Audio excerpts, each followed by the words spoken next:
o'zim yasadim boshida, bilmasdan noto'g'ri yasab qo'ygan ekanman. Keyin yechib boshqatdan to'g'ri qilib yasadim. U yerda sxemasi ham bor ekan, qog'ozi qanaqa yasash to'g'risida.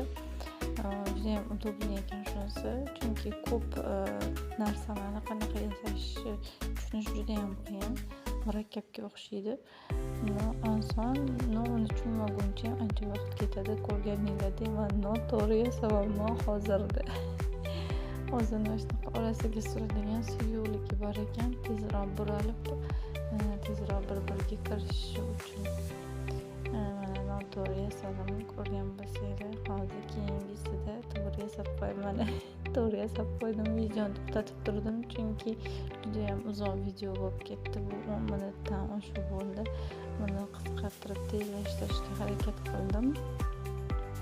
Mana shunaqa podstavka devorga teshmaydigan, devor teshmaydigan, prosto qo'yib qo'yiladi. Hamma narsasi o'zida, yo'q zapas bo'lmaga qo'yadigan joyi va ishlatish uchun bo'lmaga qo'yadigan joyi. Bu boshqa tuvaletligi, boshqa sanuzeldagi to'rtburchagini oldik, chunki o'tdagi hamma narsa kafelda, smesителda, тропический dushlar hammasi to'rtburchak bo'lgani uchun shunga mos bo'lsin deb shunaqa to'rtburchagini olganmiz. Undan oldingisi dumaloq edi, chunki bu sanuzelda hamma narsa dumaloq bo'lgani uchun bir-biriga mutanosiblik bo'lishi uchun shunaqasini olganmiz.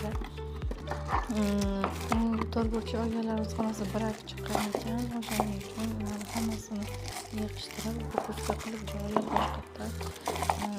joylab qo'ydik. Yig'ishtirib boshqa kelamiz. Bu sanuzeldagi shunaqa idishlar olib kelgan ekanlar, o'shalarni qo'yamiz. Hamma narsa o'zini idishida, o'zini paketida, o'zini izначально bukovkasida yotgan, chunki joy yo'q edi. Bunaqa narsani mелочьga o'xshaydi-yu, noshulisiz yashash ham juda ham bir qiyin ekan, to'g'risini aytsam. Musorchelisiz va shunaqa sovuq qo'yadigan, zubni shotkalar qo'yadiganlarsiz 4 kun yashadik, juda ham qiynaldik, to'g'risini aytsam. Nimani xatga qo'yishni bilolmay, bu yangi pichoqlarim распаковка qilmoq уже maksimalni sizlar uchun videoni tezlashtirib berilib zerikmayapsiz degan umidda bo'lishtirlashmam aylanmay qoldi. Videoni ko'rib turinglar, juda ham ko'p gapirib yubordim menimcha.